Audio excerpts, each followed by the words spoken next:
कटाची आमटी बनवणार आहे मी आता। त्याच्यासाठी मी हे डाळीचं पाणी काढून घेतलेलं आहे। आता मी ह्या पातेल्यामध्ये तेल 1 चमचा टाकून घेतो। चांगलं तेल तापू द्यायचं। त्याच्यामध्ये 1 चमचा राई, अर्धा चमचा जिरं,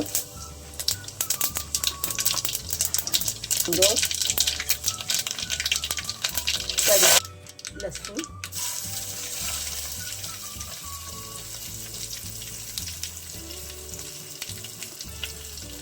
हळद,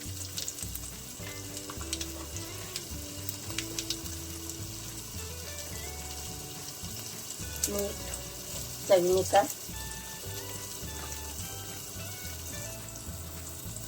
1 चमचा लाल तिखट। जेवढी तुम्ही आमटी बनवाल तेवढं लाल तिखट टाकायचं।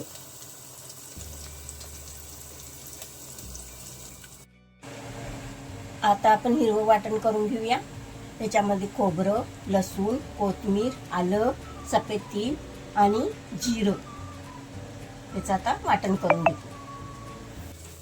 आणि हे आता हिरवं वाटण केलेलं हे टाकून घ्यायचं।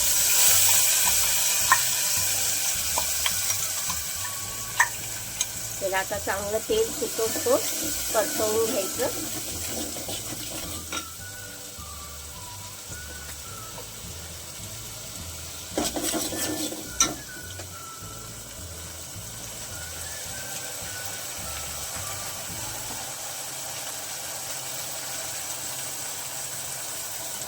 बघा आता तेल छानपैकी सुटलेलं आहे।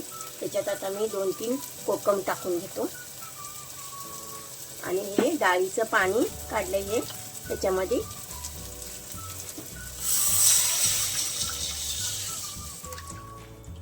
डाळीचं पाणी काढलेलं हे आता ह्याच्यामध्ये टाकून घेऊया आणि छानपैकी ह्याला उकळी काढून घेऊया।